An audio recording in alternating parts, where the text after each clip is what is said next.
get you some updates from the courts. The Supreme Court hearing the contempt case against Patanjali Ayurveda and Baba Ramdev rejected Baba Ramdev's apology in the misleading ads case and has allowed them one more opportunity to explain their action. The court also demanded that Baba Ramdev be present for the next hearing. My colleague Ashmit is here to tell us more. Ashmit.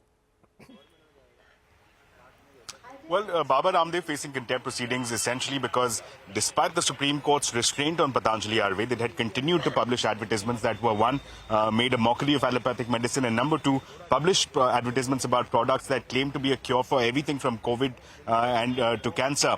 Now, he was made to appear in person. He did appear in person. The Supreme Court, however, did not did not stop short of expressing its frustration at Baba Ramdev. Number one, the Supreme Court pointed out that its apology by Baba Ramdev is not good enough. It's accepting this apology with a sack full of salt. It is not impressed with this apology, going on to observe that Baba Ramdev, the stature that he occupies in society, imposes upon him a higher benchmark of compliance with Supreme Court directions, that he was fully aware of the Supreme Court directions. There was belligerence, there was defiance of these Supreme Court orders that is simply not tenable, and that they are inclined towards taking these contempt proceedings to their logical conclusion.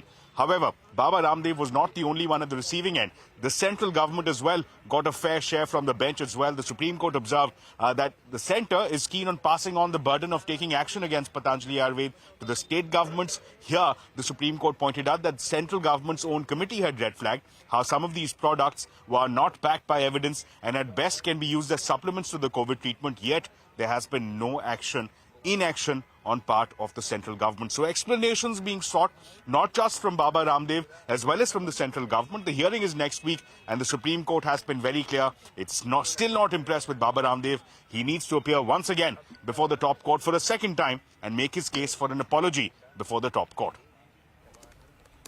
All right, Ashmit, thanks a lot for that. Let's take a short break. When we return, we'll get you more news and updates on the other side. Stay tuned.